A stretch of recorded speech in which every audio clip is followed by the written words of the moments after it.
Assalamu alaikum students, myself Rihan and we are going to discuss chapter 3 from 7th class book. This book is particularly used in APS schools. So this lecture series is going to be particular for APS school students. Okay. This is for class 7th. This is for class, sorry.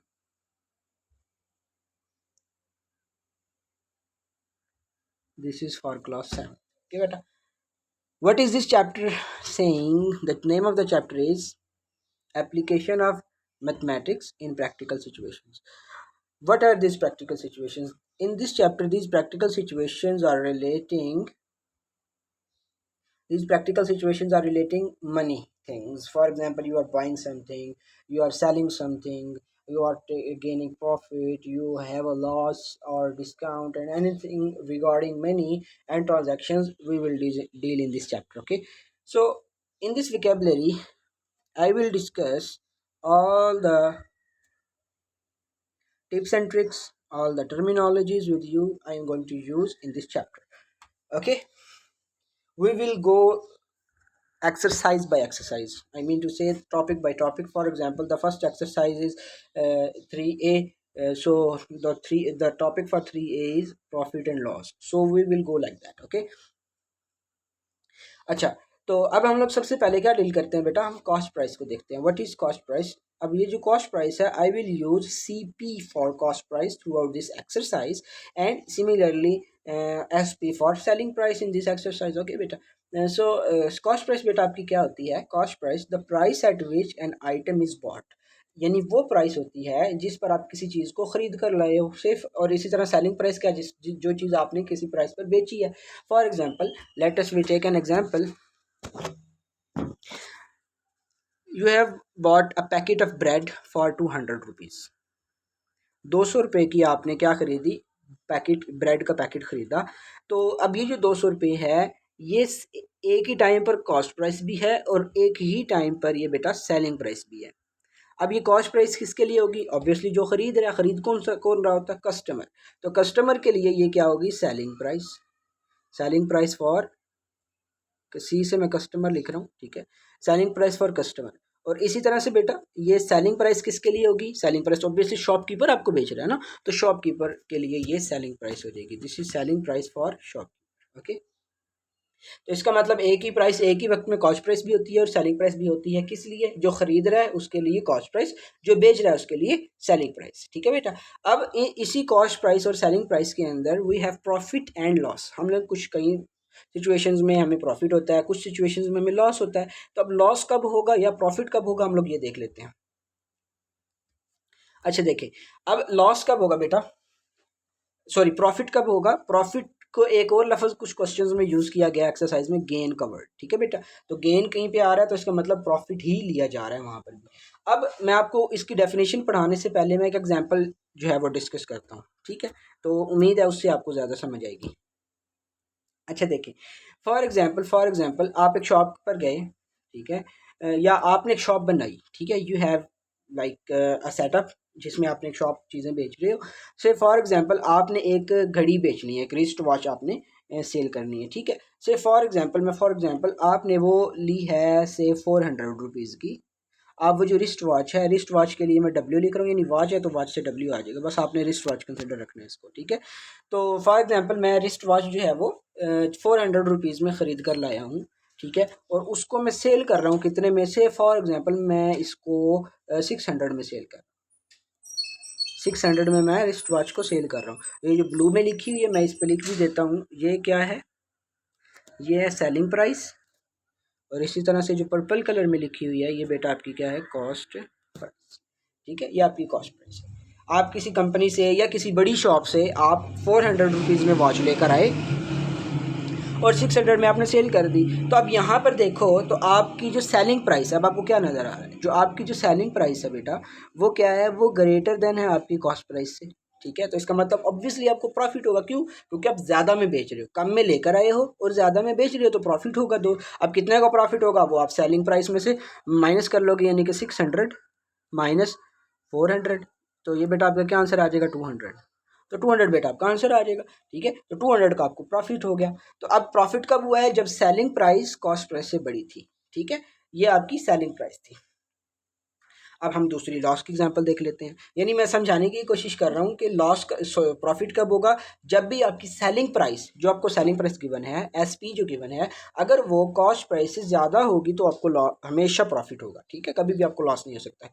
इसकी reason यही हो सकती है कि आप जो भी चीज़ लेकर आ रहे हो, कम पैसों में लेकर आ रहे हो, ज़्यादा पैसों में बेच रहे हो, तो ऑब्वियसली जो ज़्यादा पैसों में बेच रहे हो, जो उनका डिफरेंस होगा वो आपका प्रॉफिट हो जाएगा।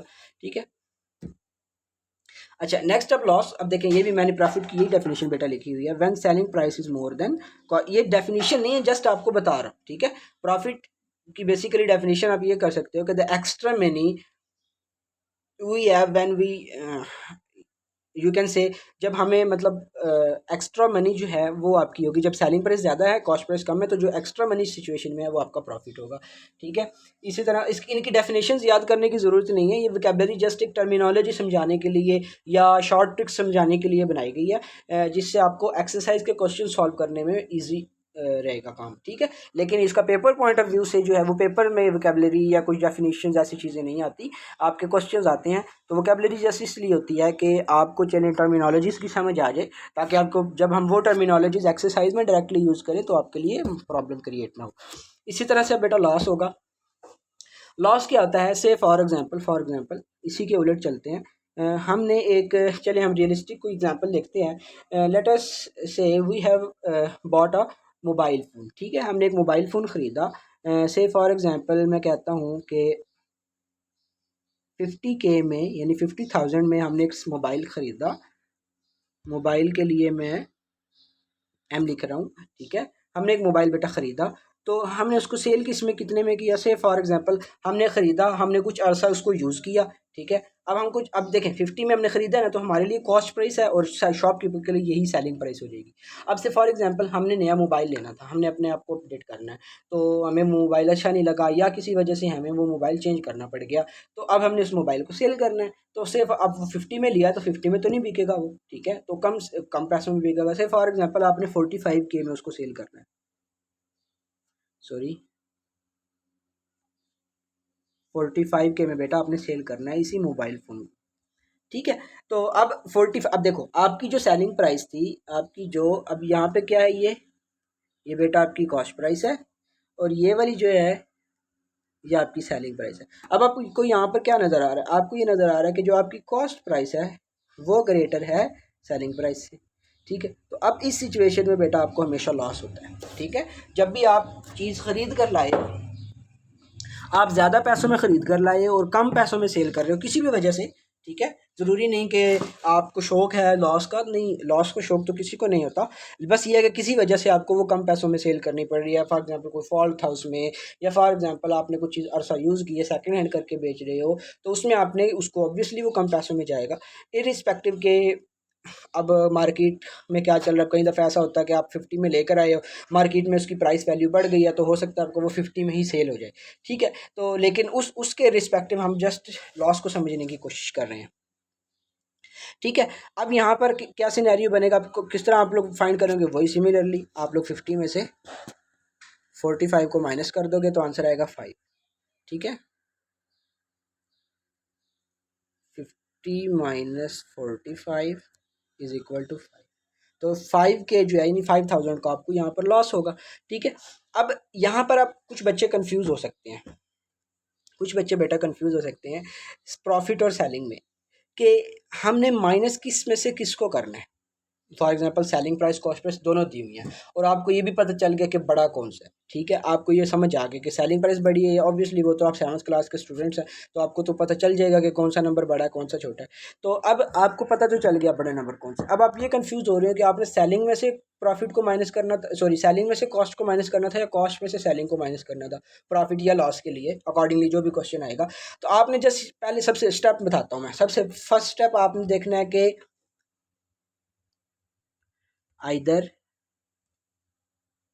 आइदर आपकी selling price is greater than cost price है, या फिर और आपकी cost price is greater than selling price. इन दोनों में से कौन सी सिचुएशन है, ठीक है। पहली सिचुएशन जो है उसमें आपको प्रॉफिट होगा, इसमें आपको पी से प्रॉफिट लिख रहा हूँ, और इसमें बेटा आपको लॉस हो जाएगा, ठीक है। तो अब पहले आपने सिचुएशन पहचान ली, अब आपने फाइंड करना है कितना लॉस हुआ है, कितना। आपने बस पहचानने के बाद जो बड़ा नंबर है उसमें से छोटे नंबर को माइनस कर देना है, ठीक है। अब ऑब्वियसली जो आपका ये वाला पहला सिनेरियो है इसके अंदर आपकी सेलिंग प्राइस बड़ी होगी, तो आपने क्या करना है, इधर से सीधा सीधा फार्मूला आ गया, बड़ा नंबर कौन सा, सेलिंग प्राइस, तो selling price minus cost price. तो ये किसका फार्मूला बन जाएगा बेटा आपका, एक मिनट है, पहले सिनेरियो में क्या आएगा कि सेलिंग प्राइस, क्योंकि बड़े में से माइनस करना था, selling price minus cost price हो जाएगा, ठीक है बेटा। तो ये आपका किसका फार्मूला बन जाएगा, ये आपका प्रॉफिट का फार्मूला बन जाएगा। सिमिलरली सेकंड सिनेरियो में भी मैंने आपको सिंपल सी बात बताई कि दोनों में से पहचान लो कौन सा बड़ा है, जो बड़ा है बड़े में से छोटे को माइनस कर दो। अब फॉर एग्जांपल आपकी कॉस्ट प्राइस बड़ी थी, तो कॉस्ट प्राइस, इसके लिए फार्मूला क्या बन जाएगा बेटा, इसके लिए सिंपल सा फार्मूला बनेगा cost price minus selling price. अब चूंकि लॉस हुआ है, कॉस्ट प्राइस बड़ी है, लॉस हुआ है, तो ये लॉस का फार्मूला बन जाएगा। तो इस तरह करके आप लोग इजीली फाइंड कर सकते हो, कंफ्यूज होने की ज़रूरत ही नहीं है। बस सिंपल याद रखो, पहले पहचानो कि सेलिंग प्राइस बड़ी है या कॉस्ट प्राइस बड़ी है। तो सेलिंग प्राइस बड़ी है तो ऑब्वियसली आपका प्रॉफिट होगा, तो बड़े में से छोटे को माइनस कर दो, बस सिंपल। सिमिलरली लॉस के लिए भी आप ऐसे ही करोगे, ठीक है। आप लोग स्क्रीनशॉट लेना चाहें तो बेटा स्क्रीनशॉट ले सकते हैं इसका, ताकि मैं आगे चल सकूँ। चलिए, आपने स्क्रीनशॉट ले लिया होगा। अब हम लोग नेक्स्ट मूव करते हैं बेटा। नेक्स्ट आ जाते हैं आपके profit and loss percentages. Next बेटा आ जाते हैं आपके प्रॉफिट एंड लॉस परसेंटेजेस की। प्रॉफिट परसेंटेज क्या होती है, लॉस। अब देखें, मैं इसको रफली समझाता हूँ, सबसे पहले से फॉर एग्जांपल आपने एक मैथ का टेस्ट दिया, हम मैथ पढ़ रहे हैं तो मैथ से एग्जांपल लेते हैं। आपने एक मैथ का टेस्ट दिया और इसमें जो आपके टोटल मार्क्स थे, T M means total marks बेटा आपके थे फॉर एग्जांपल 500। फॉर एग्जांपल चलें, ज़्यादा हो रहा है तो हम लोग इसको 100 कर लेते हैं। 100 मार्क्स का आपका पेपर था और उसमें से फॉर एग्जांपल आपने जो ऑब्टेन्ड मार्क्स लिए, ओ एम मतलब ऑब्टेन्ड मार्क्स, ठीक है। ऑब्टेन्ड मार्क्स लिए फॉर एग्जांपल आपने 75 लिए। अब आपसे कोई पूछे जी आपने परसेंटेज इसकी फाइंड करनी है, तो आप परसेंटेज अब कैसे फाइंड करेंगे, ठीक है। आपने क्या करना है, सबसे पहले आप जो ऑब्टेन्ड मार्क्स हैं 75 उसको मल्टीप्लाई करोगे 100 से, ठीक है, और डिवाइड कर दोगे टोटल मार्क्स से, डिवाइड कर दोगे अब टोटल मार्क्स यहाँ पे 100 ही है तो यहाँ पे हम 100 से डिवाइड करेंगे, ठीक है। तो ये आपका फॉर्मूला होता है परसेंटेज फाइंड करने का बेटा, ठीक है।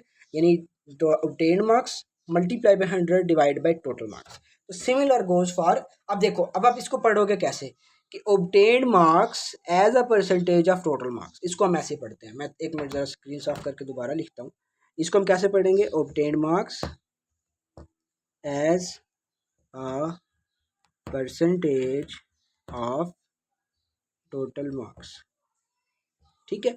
Obtained marks as a percentage of total marks, तो आप इसको ऐसे पढ़ोगे। Similar goes for profit and loss. Profit और लॉस को हम क्या पढ़ते हैं, इसको हम पढ़ेंगे, इस चीज़ को हम क्या पढ़ेंगे, profit as a percentage of किसका परसेंटेज, कॉस्ट प्राइस की परसेंटेज। तो इसको हम कैसे लिखते हैं, टोटल मार्क्स। अब यहाँ पे आपके ऑब्टेन्ड मार्क्स का रोल क्या चीज़ अदा करेगी, आपका ऑब्टेन्ड मार्क्स का रोल अदा करेगा प्रॉफिट, ठीक है। प्रॉफिट आपका ऑब्टेन्ड मार्क्स है, कॉस्ट प्राइस आपकी टोटल मार्क्स है, मल्टीप्लाई बाय 100 आपने ऑब्वियसली करना ही है, तो ये आपका प्रॉफिट परसेंटेज बन जाएगा, ठीक है। इसको आप क्या पढ़ोगे, profit as a percentage of cost price. तो जब भी आपको गिवन होगा profit as a percentage of cost price या loss as a percentage of cost price, तो आपने उसको इस तरह लिखना है। अब मैं इसकी एक शॉर्ट ट्रिक बताता हूँ।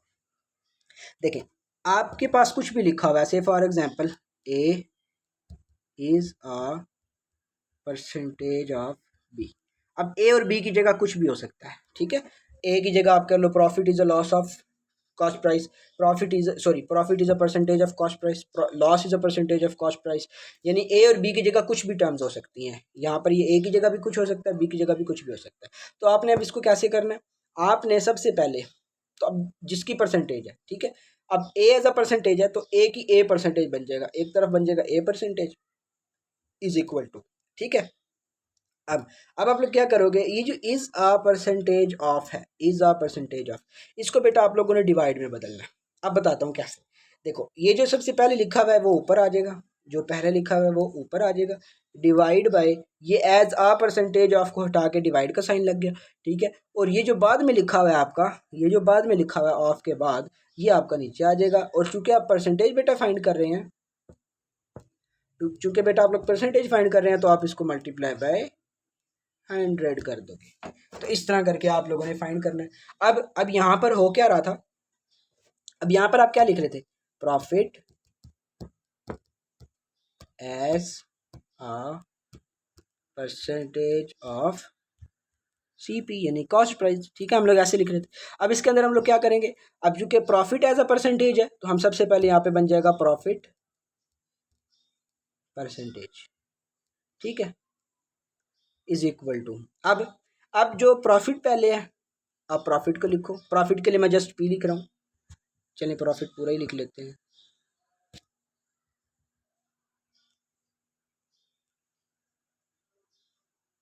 प्रॉफिट, ठीक है। अब हम लोगों ने क्या करना है, ये एज अ परसेंटेज ऑफ, इसको बेटा हटा के हम डिवाइड का साइन लगाएंगे। और देन आपका लास्ट में कॉस्ट प्राइस है, तो हम कॉस्ट प्राइस सीपी नीचे लिख देंगे। अब बेटा क्या होगा, अब आप चूंकि परसेंटेज फाइंड कर रहे हो, तो आप इसको मल्टीप्लाई बाय 100 कर दोगे। अब मैंने कलरफुल इसको कर दिया, जिसके नीचे ब्लू लाइन है वो ऊपर आ जाएगा, यानी जो पहले लिखा हुआ है वो ऊपर, जो एंड पे लिखा हुआ है वो नीचे। और एज अ परसेंटेज ऑफ को हटा के आपने डिवाइड का साइन लगा देना है, ठीक है। और चूंकि परसेंटेज फाइंड कर रहे हैं, तो मल्टीप्लाई बाय 100 हो जाएगा बेटा आपका, ठीक है। तो इस तरह करके आप लोग इस परसेंटेज को, लॉस का भी सेम होगा, यहाँ पे पहले लॉस आ जाएगा, इसको यहाँ पे क्या आ जाएगा, लॉस, तो यहाँ पे इसको हम काट के लॉस लिख देंगे। एज अ परसेंटेज वही डिवाइड का साइन बदलेगा। अब कॉस्ट प्राइस का कॉस्ट प्राइस आ जाएगा। अब कॉस्ट प्राइस की जगह पे भी तब्दीली आ सकती है बेटा, कॉस्ट प्राइस की जगह पर भी तब्दीली आ सकती है। Say for example cost price को काट के मैं सेलिंग प्राइस कर दूं, तो इसका मतलब यहाँ पे कट के यहाँ पे सेलिंग प्राइस आ जाएगा, यानी जो बाद में लिखा हुआ है वो नीचे आएगा, जो पहले लिखा हुआ है वो ऊपर आएगा। और एज अ परसेंटेज, अब ये जो दरमियानी टर्म है इसकी जगह डिवाइड का साइन, और चूंकि परसेंटेज फाइंड करें तो मल्टीप्लाई बाय 100। अब इस पर इतना टाइम लगाने का मकसद ये था कि ये क्वेश्चन में बार बार हर क्वेश्चन में यूज़ हो रहा है, एक या दो दफ़ा लाजमी यूज़ हो रहा है। तो उम्मीद है आप लोग इसमें कन्फ्यूज़ नहीं होंगे। स्क्रीनशॉट लेना चाह रहे हैं, स्क्रीनशॉट ले सकते हैं आप लोग। एक मिनट में ज़रा सॉल्व कर लूँ। अब आप लोग स्क्रीनशॉट ले सकते हैं। चलिए, आपने स्क्रीनशॉट ले लिया होगा। अब हम लोग नेक्स्ट चलते हैं, हमारा प्रॉफिट परसेंटेज, लॉस परसेंटेज भी हो गया, ठीक है। अब इसी तरह से नेक्स्ट हम लोग चलते हैं, अब एक्सरसाइज की बारी आ गई, ठीक है बेटा। अब ये हम लोगों ने वोकेबलरी अच्छे तरीके से समझ ली है। फिर भी अगर किसी भी किस्म की एम्बिग्विटी, कोई प्रॉब्लम, कोई मसला आपको हो, तो आप लोग चैट बॉक्स, सॉरी, आप लोग मेरे व्हाट्सअप नंबर मैं डिस्क्रिप्शन में दे दूंगा, तो आप लोग वहाँ से मुझे व्हाट्सअप पर रब्ता करके भी पूछ सकते हैं, या आप लोग नीचे कमेंट बॉक्स में भी पूछ सकते हैं, इंशाल्लाह आई विल रिप्लाई, ठीक है बेटा। तो अब हम लोग एक्सरसाइज नेक्स्ट क्लास में शुरू करेंगे। अभी के लिए इतना ही। वोकेबलरी हम लोगों ने बड़े अच्छे तरीके से समझ ली है। मैं फिर कह रहा हूँ, अगर आपको फिर भी किसी किस्म की कोई प्रॉब्लम हो, तो आप लोग बेटा पूछ सकते हैं। ओके, अल्लाह हाफिज़।